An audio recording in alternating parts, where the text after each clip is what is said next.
आज हमारे सामने सिका इंटरप्लांट सिस्टम्स, जो डिफेंस और एरोस्पेस सेक्टर की एक इंजीनियरिंग कंपनी है। इसमें कंपनी की पहचान, काम और फाइनेंस के बारे में बताया गया है। अभी ऐसा लगता है कि पेज 1 पर आत्मनिर्भर भारत जैसी रणनीतियों का जिक्र है और फिर पेज 3 पर सीधे कमाई के आंकड़े। अच्छा, तो पढ़ने वाले को खुद सोचना पड़ता है कि इस रणनीति से वो रिकॉर्ड कमाई हुई कैसे। ये जो कनेक्शन है वो साफ साफ दिखाना जरूरी है। ठीक है। तो हमारी सलाह क्या होगी यहाँ? सलाह ये है कि वित्तीय नतीजों को सीधे रणनीति वाली चर्चा में ही शामिल कर लिया जाए।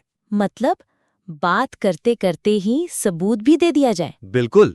जैसे जहां आप आत्मनिर्भर भारत पहल की बात कर रहे हैं, वहीं ये लाइन जोड़ सकते हैं कि सरकारी नीतियों का फायदा उठाने की सिका की काबिलियत सीधे उसके नतीजों में दिखती है, जिसकी वजह से 2025 में कंपनी ने 204 करोड़ रुपए की रिकॉर्ड कमाई की। इससे तुरंत पता चलता है कि रणनीति सिर्फ कागज पर नहीं बल्कि असल में काम कर रही है। एग्जैक्टली। ठीक है, तो रणनीति को नतीजों से जोड़ना ये एक बात हुई। इसी से जुड़ा एक और पहलू मेरे दिमाग में आ रहा है। बताइए। कंपनी के जोखिम। क्या दस्तावेज में उन्हें भी इसी तरह एक संतुलित नजरिए से दिखाया गया है? यही हमारा दूसरा पॉइंट है। देखिए, जोखिम वाला जो हिस्सा है वो काफी डिटेल में है, हाँ। लेकिन वो थोड़ा अलग थलग सा लगता है।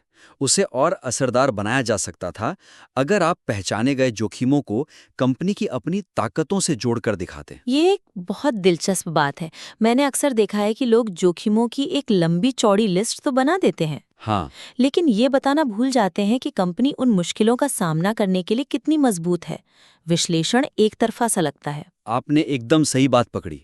जैसे पेज 5 पर लिखा है कि कंपनी पर वर्किंग कैपिटल का दबाव है, ये एक जोखिम है। ठीक है। लेकिन दस्तावेज ये नहीं बताता कि कंपनी की जो शून्य कर्ज वाली स्थिति है वो इस जोखिम को कम करने में कैसे मदद करती है। तो सुझाव ये है कि जोखिमों के साथ ही ये भी बताया जाए कि कंपनी उनसे निपटने के लिए तैयार कैसे है। हाँ बिल्कुल, इससे एक पूरी और संतुलित तस्वीर सामने आती है।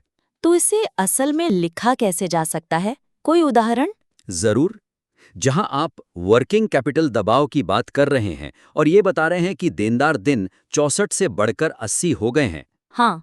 वहीं आप कंपनी की जीरो डेट वाली ताकत का जिक्र कर सकते हैं कुछ इस तरह से कि हालांकि देनदार दिनों का बढ़ना एक चिंता की बात है, लेकिन सिका की शून्य कर्ज वाली स्थिति उसे कैश फ्लो में आने वाली किसी भी अस्थायी कमी से निपटने की एक अनोखी ताकत देती है, जो शायद उसके कई प्रतिस्पर्धियों के पास ना हो। बहुत बढ़िया। तो कुल मिलाकर आज की बातचीत से दो मुख्य बातें निकल कर आई हैं। हाँ, पहली तो ये कि अपनी रणनीति की कहानी को सीधे कमाई के आंकड़ों से जोड़ें ताकि वो ज्यादा असरदार लगे और बात में वजन आए। बिल्कुल। और दूसरी, जोखिमों को सिर्फ गिनाया नहीं बल्कि ये भी दिखाएं कि कंपनी की अपनी जो ताकतें हैं हाँ। वो उन जोखिमों से निपटने में कैसे मदद करती हैं। हाँ।